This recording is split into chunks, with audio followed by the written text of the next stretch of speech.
Hi students, happy morning to all. Welcome to 7th standard English video. Today we are going to learn about term 3 unit 2 man overboard supplementary reader. Unit 2 term 3 unit 2 man overboard supplementary reader. This video is the continuation of the last video. Okay students, shall we know? So Vasanta Murthy, she was the narrator of this Man Overboard supplementary reader. She stood on the deck of SS Rajula. She wanted to move Madras Harbor because she was going back to her parents in Singapore, and she spent the day exploring the ship. It looked just like a big house. There were furnished room, a swimming pool, a room for indoor games, and a library. Yet there was plenty of room to move around. So the next morning, the passenger were seated in the dining hall having breakfast, and during that time they heard one announcement that a storm was brewing in the Indian Ocean. So the captain warning to them to keep calm, not to panic. Those who are inclined to seasickness might please stay in their cabins. So there were panic everywhere, and old lady, some women were talking herself, and she remembered his class teacher. She remembered her class teacher on English woman tell them in class one day when she crashed the English Channel on her way to Singapore. There was a big storm near Gibraltar. The ship rocked to and fro. So everything in the cabins rolled up and down. Even the heavy pianos in the lounge went crashing against the wall. So everyone round the table stared at her in horror.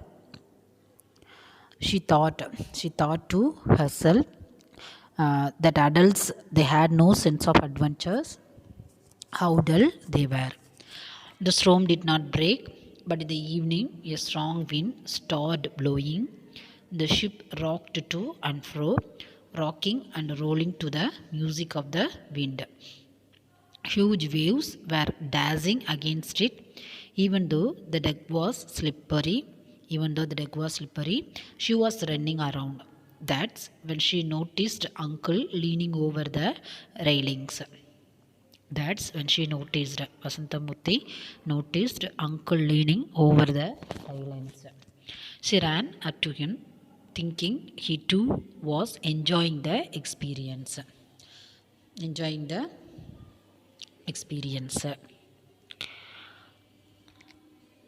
She asked him, wasn't it lovely?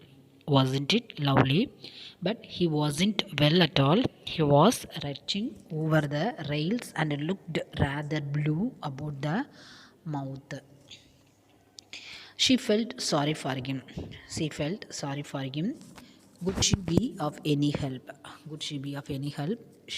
Should she called the doctor?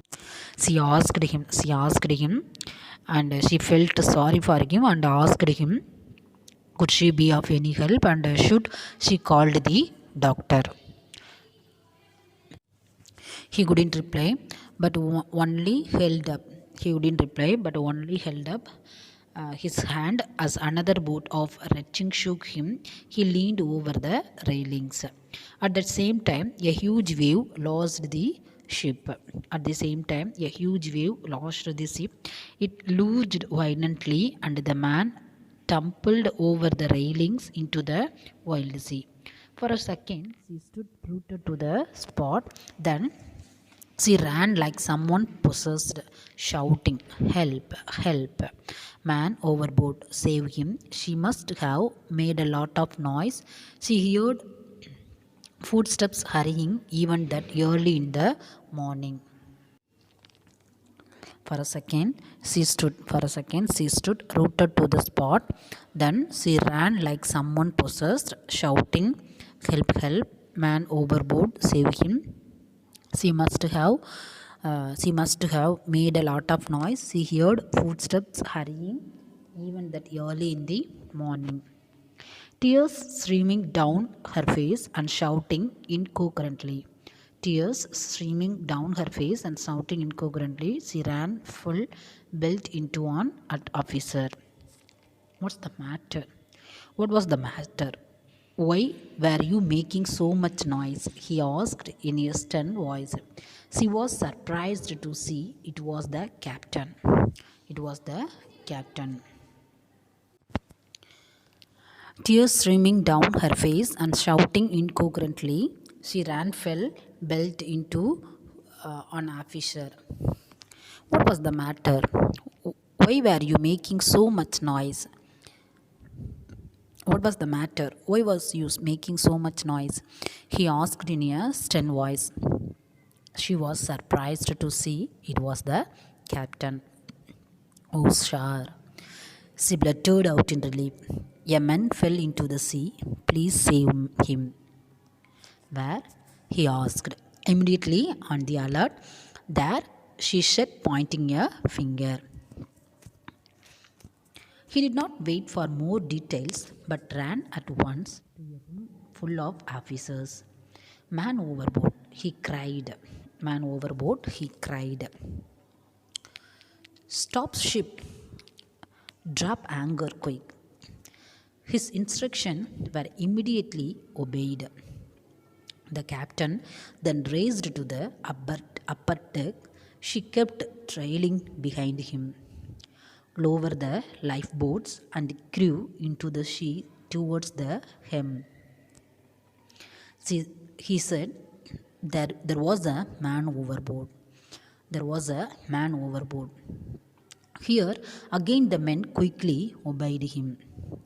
People started crowding the deck. People started crowding the deck. What was happening? What was happening? Somebody asked him. Word soon went round. Everyone was tense. Only on occasional there he was could be heard. Someone asked who he was. Someone asked who he was. Another replied, not to know. Another replied, don't know. Meanwhile, two lifeboats moved towards the man. She stood close to the captain. In his anxiety, he ripped her shoulder tightly and she winced. You was hurting him. You was hurting him. She was sorry. She was sorry that she is very rough today. She hoped her men could reach him in time. Her ship was never lost a passenger before. His ship was never lost a passenger before, he said, crossing himself. He was watching the rescue operation through a pair of binoculars that hung around his neck. Okay, students. Thank you for watching my video. Have a nice day.